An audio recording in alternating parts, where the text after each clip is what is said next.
Mr. Charles R. Thomas, who was the first African American to integrate the Baltimore City Fire Department. What I want to find out from you, Mr. Thomas, as a young boy, I mean, when did you get inspired to become a fireman? Well, I'm glad you said when I was a young boy. All kids see me want to be firemen. Not as many want to be policemen, but every kid wants to be, you would say, want to be a firefighter. And that's something that I wanted to as a kid myself. And in those times, I couldn't even dream of being a firefighter, not a black anyway. Okay, well, what gave you the inspiration to go there? I mean, to actually want to become a fireman, to walk up to there and say, I want to be a part of this. Well, because when those of us took the examination those days, there were no blacks in the fire service at all in the city of Baltimore. Right. And that was the great inspiration for us all, to take that examination and come up there on that list and become members. Okay. That's what the inspiration of the fact that there were none. Okay. So what made you decide that I would be the first one? I would make it happen. I need a job. Actually, and it was a living. My family there. It was a living, and I enjoyed it, and it was a challenge. That's the word. It was a challenge. Also, I want to mention that we are riding in the limo with Mr. Thomas, and we also have with us the president of the Baltimore City Vulcan Blazers, Mr. Lloyd Carter. How are you? I'm just fine. Thank you. And, thank you for coming. Thank you for joining us in the ride. And we really appreciate it. I don't get to ride in the limo too often. I was telling our brother president on the way over, I said it's good to ride in the limo on a good occasion. Amen. Yes. So tell us about how you got started with the Vulcan Blazers. I got started with the Vulcan Blazers once I came into the fire department. Before I came into the fire department, my cousin, Robert Cisco. Okay. So I knew about the fire department. I knew about the Vulcan Blazers. I used to go. They used to have a lot of social events and sporting events and family activities. He used to take me to a lot of those. So I actually knew about the Vulcan Blazers as a young kid. So is that also what got you? Well, actually, what got me in the fire department was a job. Like Brother President said, I actually came in as a paramedic. I didn't come in as a firefighter. So my specialty is emergency medical services. Oh, okay. I'm the chief of the emergency medical services. But so that my interest has been in that field, and I got a job and offered a job to become a paramedic, and took the training and became involved in the fire department to that aspect. Okay, but you're such a young man. How did you get to be president of the Vulcan Blazers? I got to be president of Vulcan Blazers. I was primarily inspired by Brother Thomas and a few other people. My mentor recently passed. It was John R. Johnson, who was the first African American chief of the paramedic service, and I worked very closely with him. And he was always very active in the Vulcan Blazers and the International Association of Black Professional Firefighters. And actually, when he died, because I was so close to him, and I just felt like that would be something I should do. I just felt like I've been given the opportunity for a lot of leadership training, not only in the fire department, in my college studies, as well as in the military. So I figured if I had all of this leadership training, why not use it for my organization? Exactly. And so I decided to run for president. Great. The Vulcan Blazers, can you tell me a little bit about what they're doing, like out in the community, what they do with like young people to get them inspired to? Well, one of the main things that last year when the problem with the hiring of the class that was void of minorities, or some people like to refer to it as all-white class, we became very active. It really stimulated us to get more active in recruiting blacks to come into the fire service, explain that this is a viable career, a lot of benefits, and then just the way that the public perceives the job. So we really became very active in that aspect of recruiting, going to the different various churches and media outlets, and we've been doing that. We've been very successful. The last 3 classes that were hired by the fire department since then, over 65% of the people hired have been African American. Excellent. That's wonderful. Back to Mr. Thomas. Can you tell us about safe social access? What is it? Social Association of Firefighters. Yeah. Yeah, that was, well, in the early years, you weren't allowed in the union. So I always said the union gave birth to the organization. Okay. Yeah, because we came together because they wouldn't allow us in. Of course, we fought the union to get in because they were the official bargaining agent of the Baltimore City Fire Department. Okay. So I told them you didn't have to stay in, but you got to get in. And that's what came about this organization. So you filed then a class action suit against the union when, in 1960? No, I think it's 70. What's it called? 70, right. 1970. Not the Vulcans as such. We had a part in it. It was Louis Harper. He was the captain of the Baltimore City Fire Department. Okay. He and a couple other fellows, they actually did the filing suit, and we, of course, were backing totally. Mm-hmm. But they were the ones who did it. And what's the percentage of African Americans in the upper echelon of the fire department? In the upper echelon currently, I would say it's close to 50%. Really? Under the current administration, Chief Goodman, I have to give him a lot of credit on the fact that he's very conscious about diversity. He's one of the, obviously before him we had Chief Williams, who was the first African American chief of the fire department. So diversity was almost a natural thing. Mm-hmm. When Chief Goodman came in, there was some concerns that things may not be as diverse, but I think he's been making a very prominent effort, especially in the upper echelon. Mm-hmm. It's a lot of African Americans who are deputy chiefs, division chiefs, battalion chiefs. Myself, I'm a bureau commander, so I think he works hard to maintain that. Did you ever dream that, Mr. Thomas, did you ever dream that the activities that you did or the things that you put in place would ever come to this point? Never. But I had, backward thoughts of this coming about. Now, see, many thought we came in this fire department, my dear, we were going to just peter out. An old friend of mine said that when the first blast came in, telling some of the whites who were opposed to us coming in to begin with, you think we're just fooling around here, but we're here to stay. Okay. And we've been here to stay. And I just tried to encourage more young blacks to come into it, And I don't think we've been too well with that, have we, Carter? Or we're doing all right? Well, like I said, this year we really made a concerted effort to get out and recruit, and it paid off.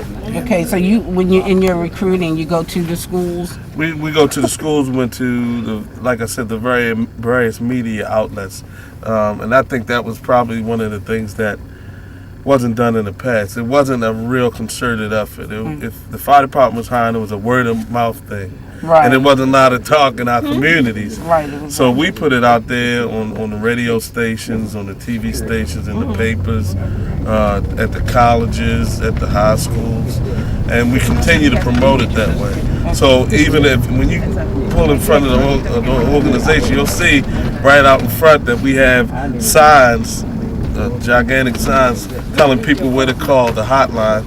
So we're constantly recruiting. When you ride by our organization, we're constantly recruiting. And then what we did is we allowed Baltimore County, who has a sister organization, which is known as the Guardian Knights, to put a sign out there. So when they are hiring, so as blacks come through this community, they see that these job opportunities are available. And even as of last night, somebody came in looking for an application. Okay, so say there's some young people out here who are interested in becoming firemen, they can come through your organization? What we do is we funnel them to the 1-800 number, which is the hotline. The hotline, they get on an entry-level interest list. So once the hiring process opens up, they're contacted, and then we actually have the applications here. So they open the way that the hiring process should go is probably by the beginning of the summer. The fire department should be starting off. Well, what is the training process like? I mean, where do they actually get the training? They go to the fire academy. No, they go to the actual fire academy. Is on Pulaski Highway. Oh, okay. 6200 block of Pulaski Highway. And they go there. The training lasts anywhere from 3 to 6 months based on what they're being trained on or what type of knowledge they have when they first come. So but once you're hired, you're paid. Now, do they So all it's a paid training program. do they all start out as EMTs or emergency medical techs? Some people who are already EMTs will hire them, but if you can come in with not any type of certification, and normally the first course that they do get is the emergency medical technician. Okay, and they have to have high school. High school, age 18, good driving record, drug free. Another question for you, Mr. Thomas. When did they begin hiring females in the Oh, department? you Can you better far remember? that to go. I don't know. The first female that was hired was Bertha Butler. She was hired probably in 1978. And she ended up being an EMS lieutenant. She ended up working for me. She retired about 2 years ago. Well, we can do more inside. Okay. Yeah. Okay. Thank you. Wonderful. Yeah, learning a lot here. I'm just going to sit and let everybody get out so I can take people. You're relatives, right? Family. In what capacity? That's his son. I heard him say, "Dad, you're your sister." I'm granddaughter. Oh, okay.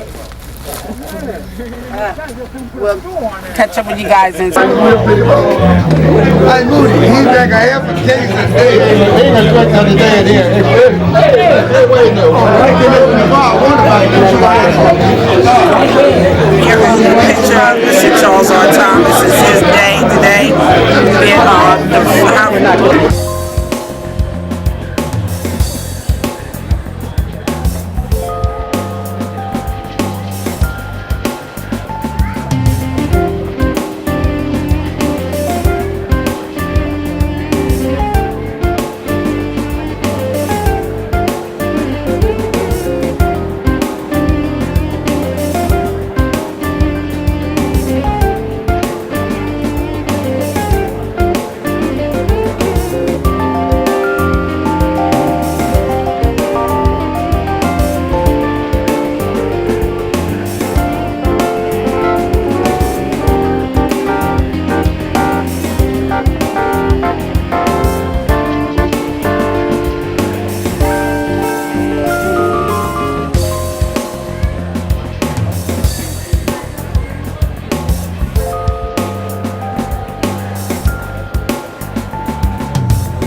Testing. Can you hear me?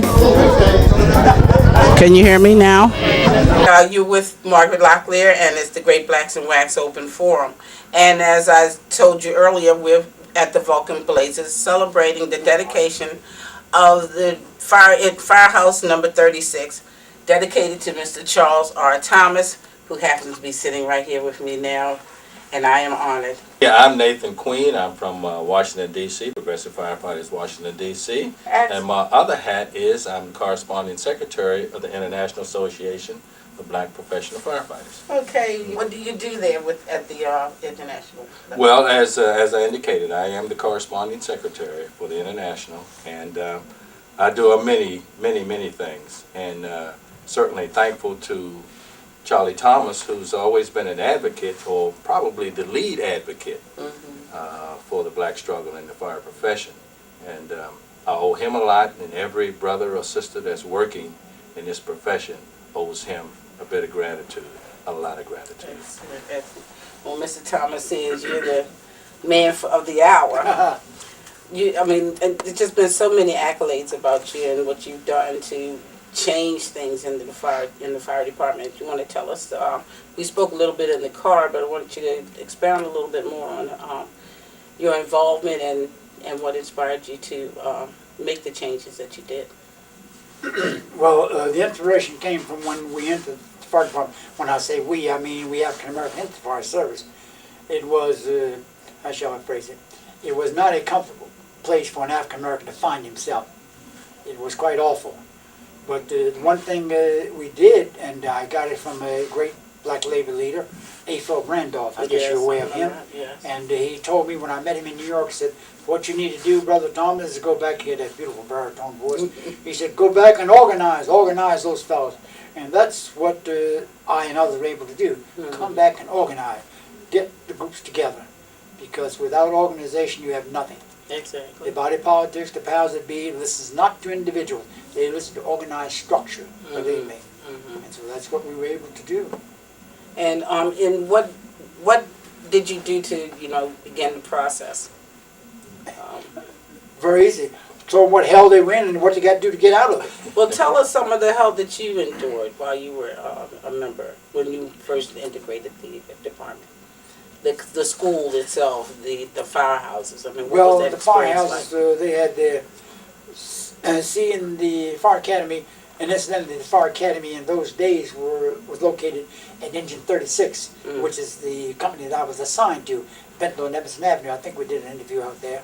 That's where I was assigned. But that was the fire academy before they built this big, beautiful fire academy out here on Pulaski Highway. Okay. That was the fire academy. So it was fortunate for me. I was able to meet all the young recruits coming in and sort of indoctrinate them, get them to join the organization. So it was a good spot for me. It's a blessing in disguise, so to speak. Right, but at that spot, I mean, were you the only African American there at the beginning? At that time, yes. And 6 months later, I was joined by another black firefighter. His name was Lawrence Bynum. Couldn't have been joined by a better fellow. He worked right along with me. He came about 6 months after I was there. And he was very helpful to me. Because you have to understand, not all black firefighters were willing to get involved in the process of upward mobility. Not all. It must have been really hard. I mean, it was demeaning for you. Well, it wasn't easy, put it that way. But a good many of the guys joined, and we were trying to convince them, like I said before, I guess I'm being repetitious, organization is the key to getting anything done. You have to first organize. Queen will tell you that. Right. You've got to organize. Right. Well, the reason I'm asking you to expound on it a little more is because we want other young people, we want other firefighters who did not have to endure that, the humiliation and the demeaning of your personality in integrating these places, what it was like for you. Well, you're saying, what would I say to these young people? And the ones who, Today, because they have become, what might you say, I hope I'm wording it, non-vigilant. They're not aware of the things. It's ongoing, my dear, it's ongoing. And all you need to do is all that it takes for evil to triumph is for good to remain silent. So what I'm saying, what they've got to do is the same thing that we did earlier. Maintain and keep on keeping on. My friend, former Senator Clarence Blunt used to tell me that. Thomas said, keep on keeping on. You got to keep on with what you were doing. That's the only way. All our great black leaders, Malcolm X, they all said it. Keep on keeping on. You find out how the white power structure got theirs done, and you have to imitate exactly what they did to get theirs done, to get yours done. As simple as that. As a representative, what are you, I mean, in the communities, how are you being able to explain to young people what some of these people like Mr. Thomas endured and what they need to understand, what these pioneers have put in place for them?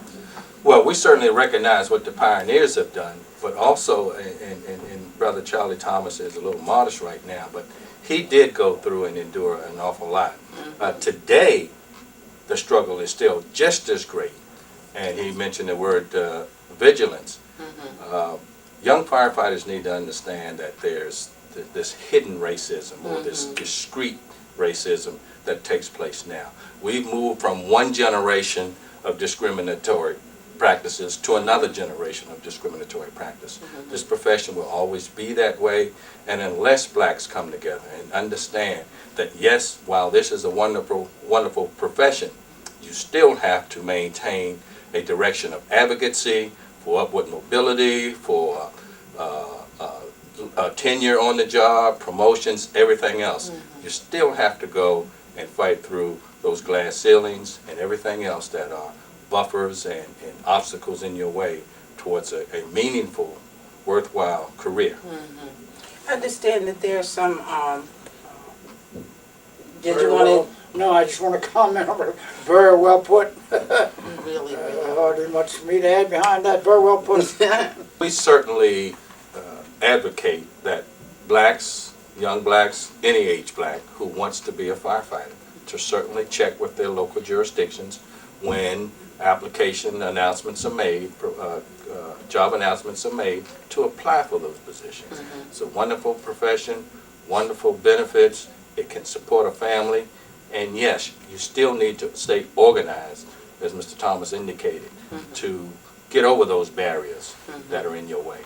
Well, on a personal level, I have a son who is in the military, and he had, when he retired the first time, he tried out for the fire department. But like you say, where do we find out when these tests are being given? When are these jobs available? Because he was here for about 6 months. I got to visit my son, and he could not find a job at the fire department, which is what he wanted to do. So he went back into the Army, unfortunately, because he had to take care of his family. And so when he comes home again, praise God that he makes it home this year, what would he have to do to, apply for a job? I mean, he put in applications, but nothing happened. Well, with the fire service, you just don't put in an application like you go to the post office and apply for being a postman.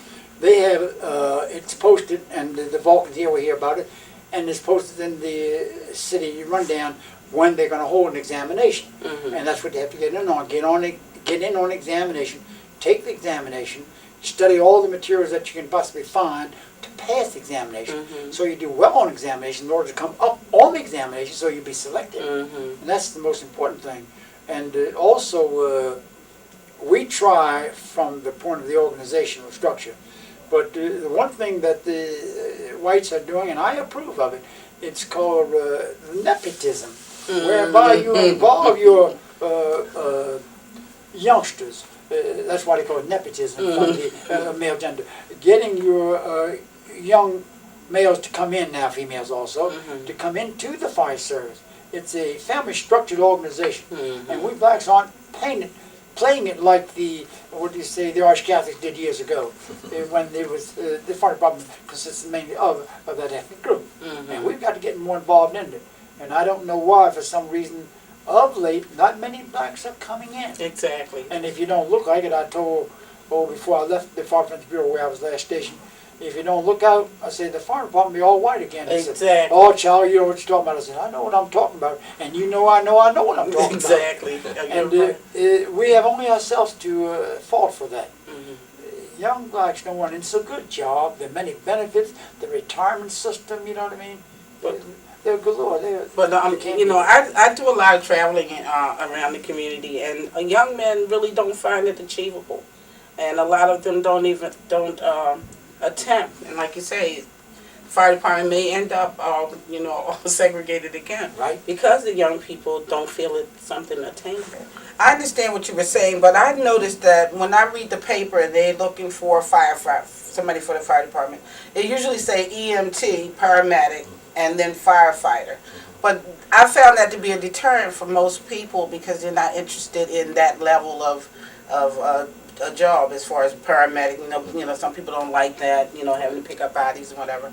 And they also don't, want to be an EMT, one, because it doesn't pay as much as a fire department. Can you tell me what the purpose of that is, or is there some way that if a person just wants to be a firefighter, that they can just join the fire department for that purpose? Well, the main reason that is because most jurisdictions are under budget restraints.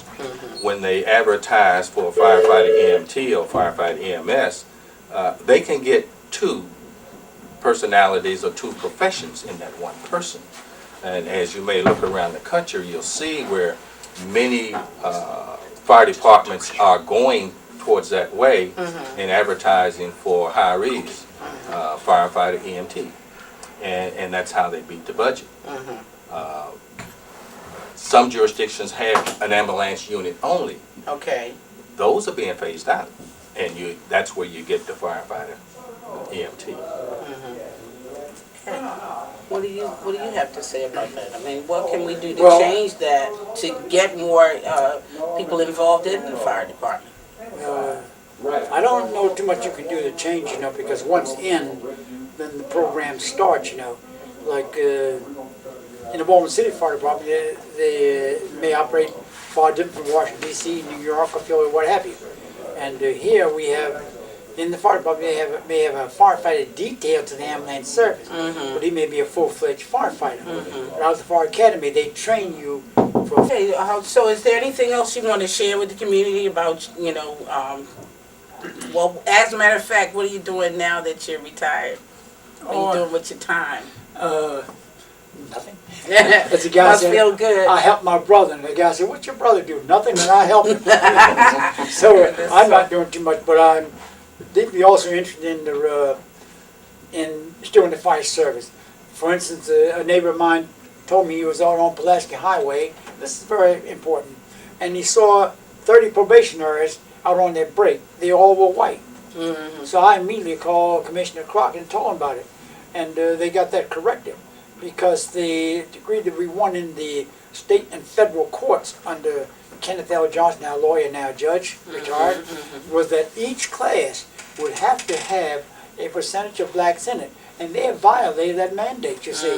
And what I find here, these people, I don't like that term, but I have to use it, if you don't look out, you must be vigilant. They'll do anything they so desire unless you're on their butt. So I immediately called and told them about it. They corrected that class. They had 30 young probationary firefighters. They were all white. Guys said, "Well, you're racist." It's not racism. They had violated that which we won in the federal and state courts. Each contingent of probationaries must be so many black. They knew that going, but they preferred not to adhere to it, obviously. So they thought nobody was watching. Tell me about it. Okay.